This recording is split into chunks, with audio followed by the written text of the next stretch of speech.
بسم الله الرحمن الرحیم. اللهم صل علی محمد و علی آل محمد كما صليت على ابراهیم و علی آل ابراهیم انك حمید مجید و بارک علی محمد و علی آل محمد كما بارکت علی ابراهیم و علی آل ابراهیم انك حمید مجید. عرض سلام دارم و ادب و احترام خدمت همه شما دوستان قرآن کریم.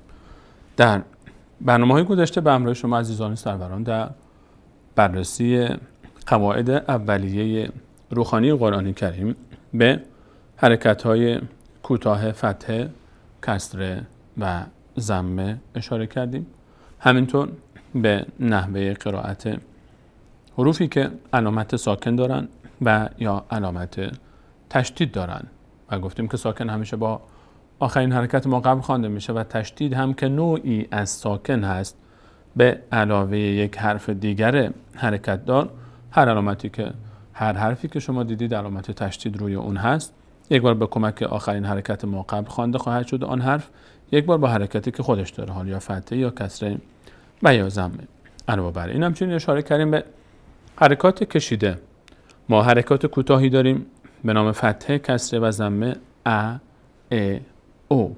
در مقابل حرکات کشیده‌ای داریم آ، ای، او که اینها هم در اصل همون فتحه، کسره و یا ضمه هستند، اما با این تفاوت که بعد از فتحه، کسره و یا ضمه حرفی قرار میگیره که همجنس خود اونهاست. البته حرفی که حرکت نداره، اون حرف خودش خونده نمیشه، اما کاری که میکنه تقویت میکنه حرکت فتحه یا کسره یا ضمه قبل خودش رو و اون حرکت کش پیدا میکنه، تقویت میشه. ما درباره حرکت کشیده آ در برنامه گذشته به همراه شما عزیزان صحبت کردیم. امروز میخوایم درباره حرکت کشیده ای و او صحبت کنیم، اما قبل از اینکه به حرکت کشیده ای و یا او بپردازیم، مناسب هست تا به همراه شما عزیزان سروران مروری داشته باشیم بر حرکت کشیده آ که در برنامه گذشته بهش اشاره شد. تصویر رو با هم داشته باشیم. این حرکت کشیده آ شکل قرائتش هست. مثالهاش این بود: هرگاه حرفی فتحه داشته باشه، هر کدوم از حروف الفبای عربی که باشه، همه این حروف در این جدول هستن، هرگاه این حروف فتحه بگیرن و بعد آن الف بیاد، آن وقت صدای ای که فتحه داره به خاطر آمدن الف تقویت میشه و به آ تبدیل میشه.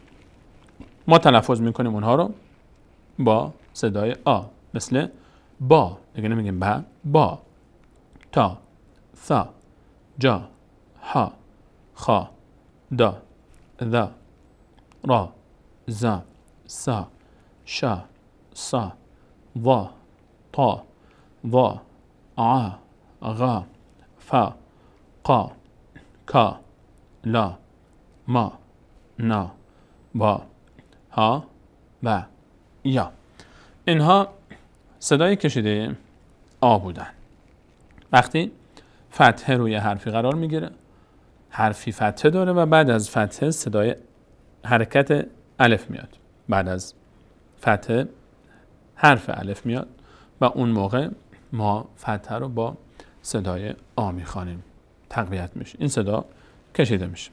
شبیه همین اتفاق در کسره و ضمه هم میفته. همونطور که در فتحه، وقتی که فتحه بعد از فتحه حرف الف بیاد صدای آ میگیره و اون حرفی که فتحه داره با صدای آ خوانده میشه. اگر بعد از کسره یا آمد، حرف یا که هم جنس کسره است، ا و ی نزدیک هم هستن، اون موقع کسره هم تقویت میشه، دیگه کسره ا نمیشه، میشه ای.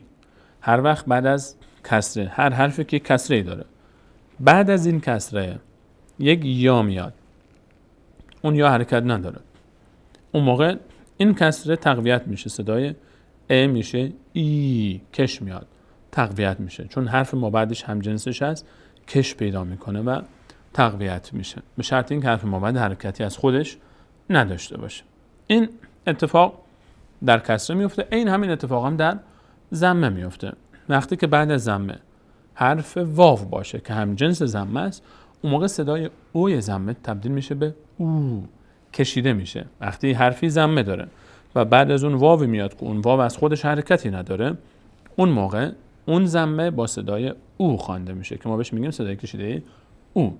بریم سراغ تصاویر تا بهتر متوجه بشیم که این حکایت چگونه است. صدای کشیده ای و او رو ما اینجا داریم. بریم سراغ مثالهاش. صدای ای به این شکل هست که هرگاه حرفی کسره داشته باشه و بعدش یه بیاد. همه این مثال ها الان حروف عربی هستن که خودشون کسره دارن، بعد از اونها یه آمده، حرف یه. الف وقتی کسره داره میشه ا به تنهایی، الف با کسره خودش به تنهایی میشه ا. اما وقتی که یه میاد بعد او دیگه نمیشه ا، دیگه خونده میشه ای. ای ببینیم ا شد ای. چرا؟ چون یه آمد. این یه خودش خوانده نمیشه، اما در نحوه قرائت کسره ما قبل تاثیر گذاشت، او رو تقویت کرد، کش داد. مثل فتحه، وقتی که بعدش الف می آمد فتحه تبدیل به آ می شد، اگر کسره هم بعدش یا آمد تبدیل به ای میشه. به تنهایی می شد ب. اما اینجا که چون یا آمد بعد از حرف با و کسره هم داره به، کسره و یا هم جنسن، تقویت میشه، کسره کش میاد، میشه بی، نمیشه ب، میشه بی.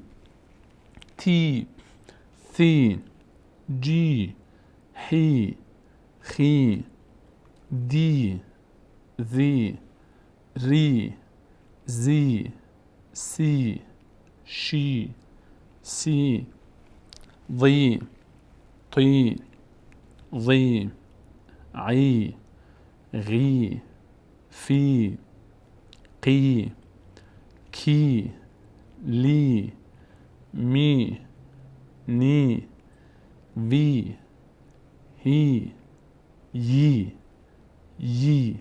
این عزیزان روی این بعضی وقتا تلفظ این مشکل دارن. یی دو تا یا هست، یک یا کسره داره میشه یه، یا به تنهایی با کسره میشه یه، اما وقتی یای دیگری بعدش میاد میشه یی.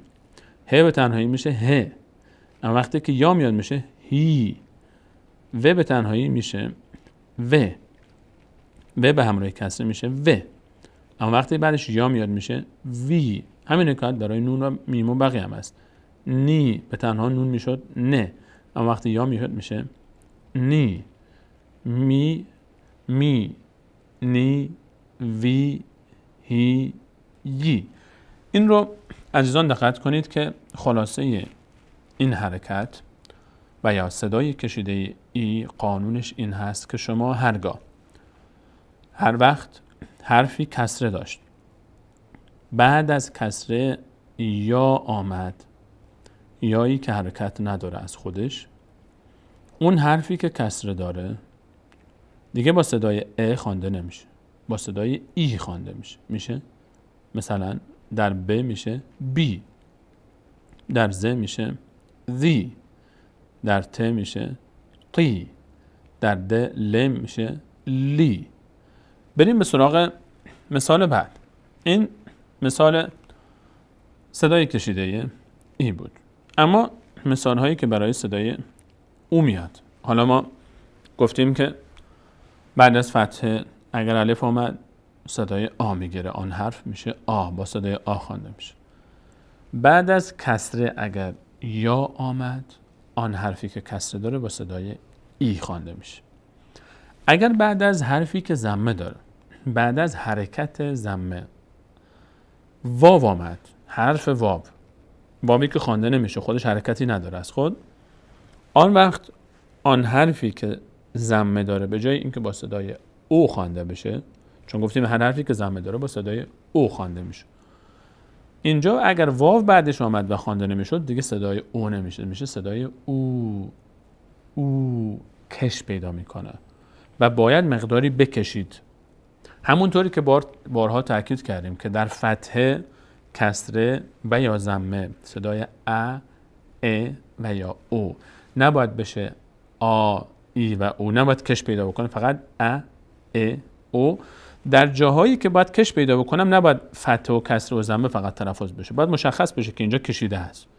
وقتی بعد از فتحه الف میاد باید کشیده بشه آ. بعد از کسره وقتی که یا میاد باید کشیده بشه ای. بعد از ضمه وقتی واو میاد باید کشیده بشه او. مثالاشو با هم ببینیم.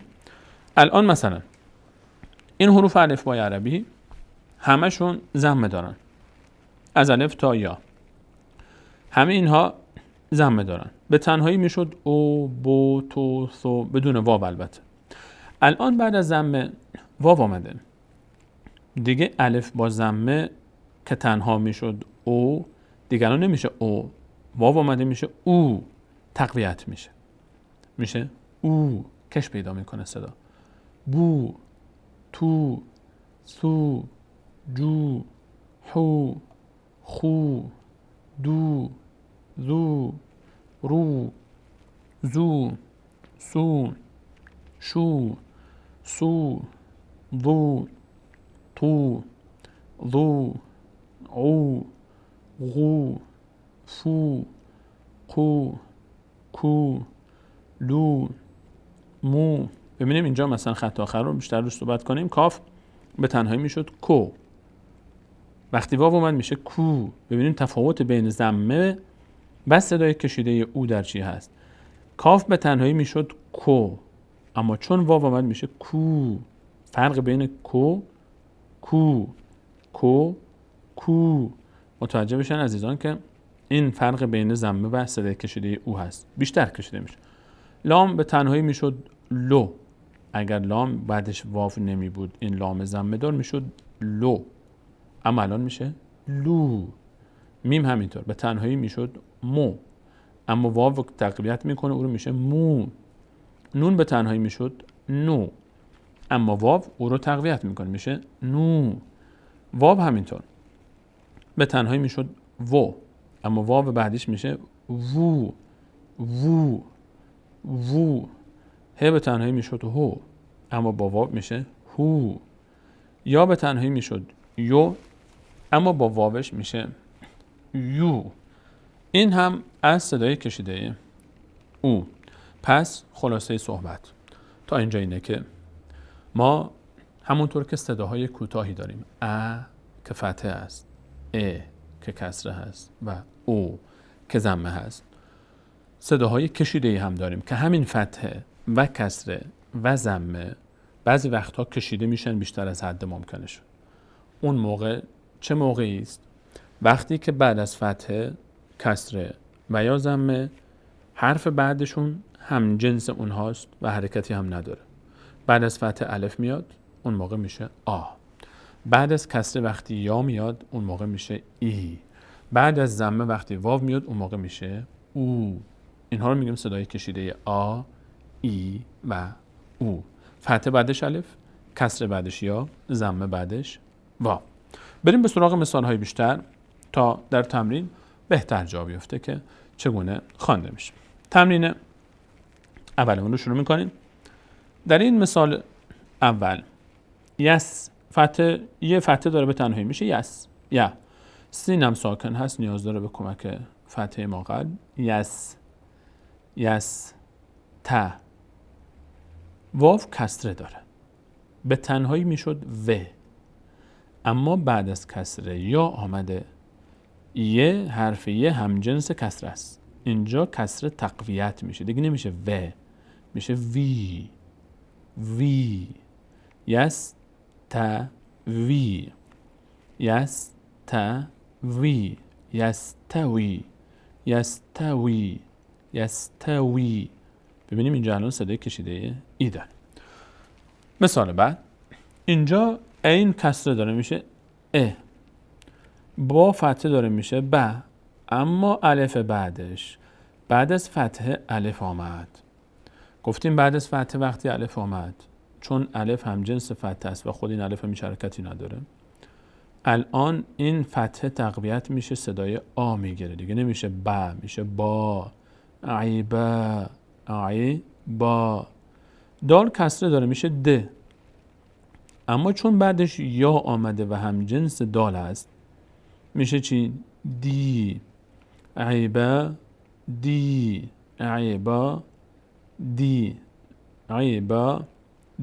اینجا صدای کشیده آ و اینجا صدای کشیده ای داریم. عیبا دی. در عربی یا غالبا با 2 نقطه نوشته میشه. در فارسی ما نقطهش رو نمی نویسیم و اینجا هم نقطه می داشت مناسب تر بود. مثال بعد یکو، یا فتحه داره، کاف ضمه داره میشه کو، اما چون بعد از ضمه واو آمده و واو حرکت نداره، این واو این ضمه رو تقویت میکنه، دیگه نمیشه یکو، میشه یکو، کو. یک مقداری حرکت مال خود کافه، ضمهش کو، یک مقداری هم صدای گویی واو بعدشه، میشه کو، یکو نو، یکونو، یکونو، یکونو. بریم به سراغ مثال بعد. کسره بعدش را، میچسبه به را چون ساکن را. ج، ج، ج. این کسره داره، اما یای بعدش سبب میشه تا این کسره تقویت بشه، کش پیدا میکنه کسره، دیگه نمیشه میشه ای. ارجعی، ارجعی، ارجعی، عی، ارجعی. بریم سراغ بعدی. مثال بعد صاد ضمه داره، ضمه رو گفتیم با صدای او خوانده میشه سو. دال هم ضمه داره میشه دو، اما بعد از ضمه واو آمده، بعد از ضمه حرف هم جنسش آمده صدای او میگیره، دیگه نمیشه دو، میشه دو، سو دو، سو دو ره، صدوره، صدوره. مثال بعد ذو، ه ضمه بعدش واو صدای او میگیره، ظهوره، ظهوره. یا قو ضمه بعدش واو آمده صدای او میگیره، نمیشه قو، میشه قو. یقو لو، یقو لو. لام رو میگیم لو، اما قاف رو نمیگیم قو، میگیم قو، چون بعد از قاف ضمه واو آمده، اما بعد از ضمه لام واوی نیامده که لام رو بکشیم. یقو لو. یو، یه به تنهایی میشد یو، اما بعدش واو آمد میشه یو، یو. ف به تنهایی میشد فو، اما چون واو آمد میشه فو، یو فو، یو فو. نه، یوفونه، یوفونه. دقت کنیم عزیزان، اینجا 2 صدای کشیده او داریم، یکی یا بعدش ضمه آمده، یکی ف، یای ضمه دار بعدش واو آمده و ف ضمه دار بعدش هم واو آمده، هر 2 کشیده میشن، هم یا هم فا. یو فو نه، یوفو نه. مثال بعد، خط بعدی قاف ضمه داره قو، لام ضمه داره لو، اما بعد از ضمه لام واو آمده، به همین خاطر لام دیگه نمیشه لو، میشه لو، قلو بو هم. هم میچسبه به میم چون ساکن با آخرین حرکت ما قبل خوانده میشه، هم، قلوبهم، قلوبهم. مثال بعد ه فتحه میشه ه، دال کسره داره میشه د، اما اینجا چون این علامت این یا اینجا ساکن هست، غالبا این ساکن نوشته نمیشه، این ساکن غالبا نوشته نمیشه. ه دی اصلا کلا ساکن حرکتی نیست، چون حرکتی نداره غالبا این رو نمی نویسن ساکن رو در مصحف اسمتا. ه دی، دی، دی دال ساکن یا هیچ حرکتی نداره، ساکنه.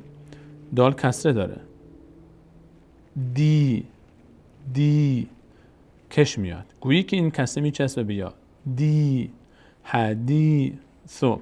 مثال بعد رو سو، لی لام کسره داره بعدش یا، یای بی حرکت، لام صدای کسره صدای ای میگیره، لی روسو لی.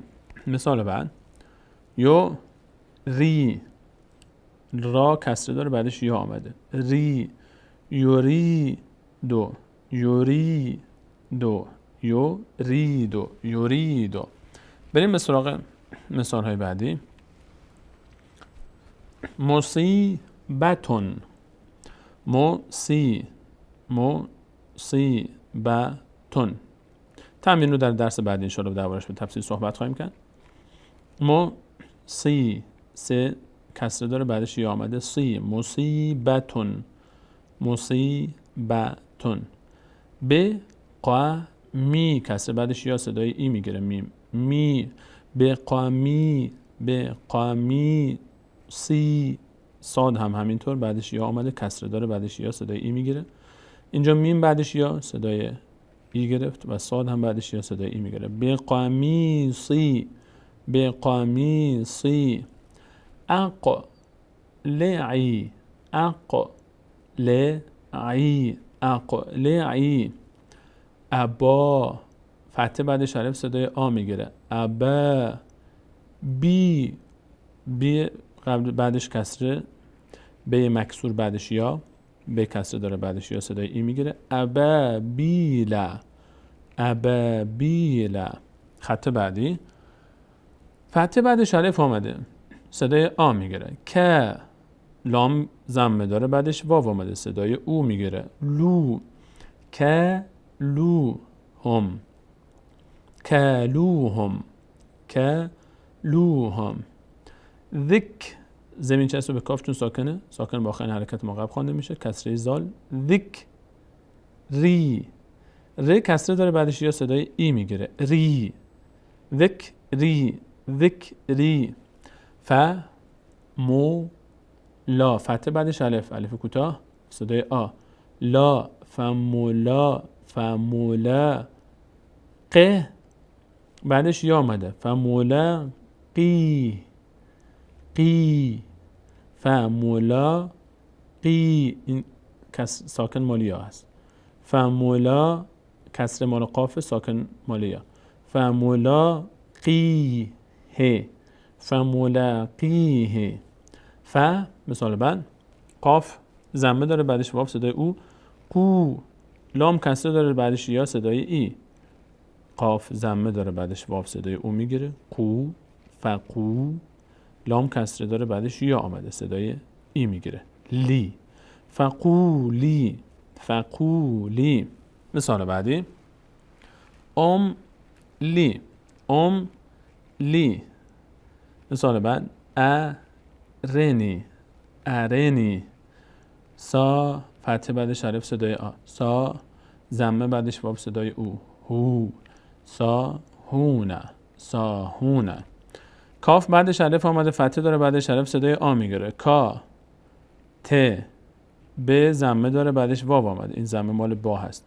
کا تبونه، کا تبونه، کا تبونه.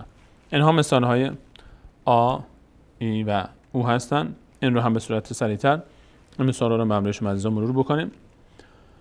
فتحه بعدش الف صدای آ، را هم بعدش ضمه بعدش واو صدای او. ها رو ت، ها رو ت.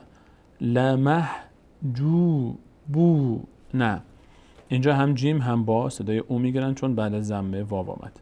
لمح جو بو نه، لمح جو بو نه. ساله لام بعدش الف، لام فتحه داره بعدش الف صدای آ میگیره. ساله ت کسره داره بعدش یا صدای ای میگیره. ساله تی.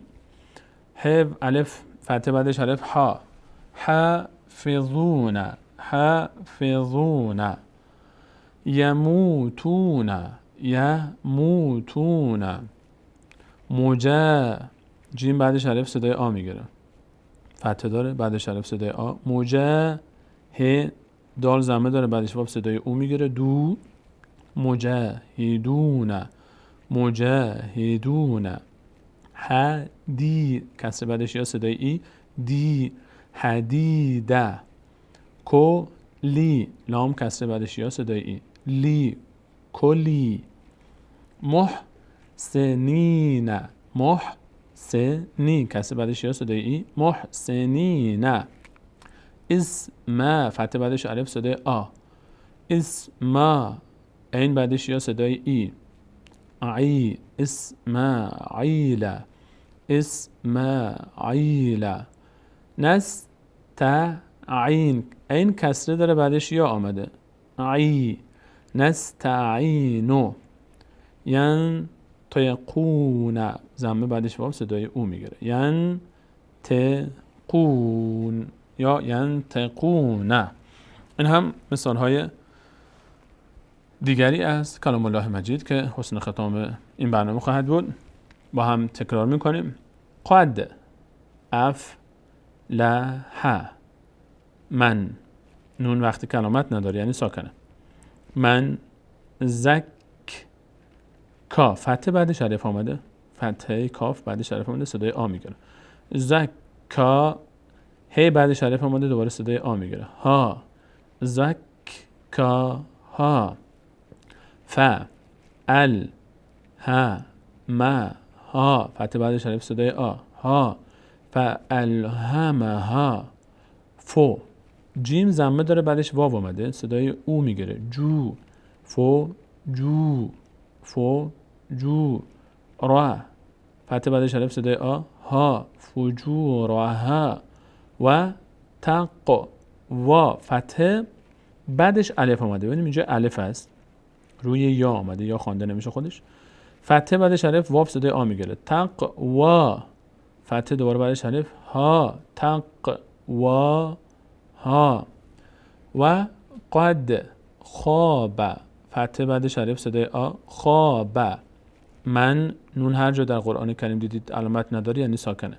من دست یک بار با دال خوانده میشه تشدید، دو بار خوانده میشه، یک بار با ما قبل، یک بار با حرکت خودش. دست سا، فتح بعدش الف اومد، این الف کوتاه بعد سین صدای آ میگیره. سا دست سا، دوباره ها بعدش الف صدای آ میگیره. ها دست سا ها، دست سا ها. اینها مثال هایی بود که برای شما عزیزان در نظر گرفته بودیم در درس امروزمون و مثال های دیگری هم هست که شاید فرصت اجازه نده و انشاءالله ما در درس های پیش رو با ما همراه خواهید بود. حتما انشاءالله به تفصیل بعد از اینکه قواعد اولیه روحانی قرآن کریم رو ما به اتمام برسونیم به صورت عملی تر وارد میشیم به مصحف شریف و از سوره های کوتاه آخر شروع خواهیم کرد و همچنین چند صفحه از ابتدای کلام الله مجید رو.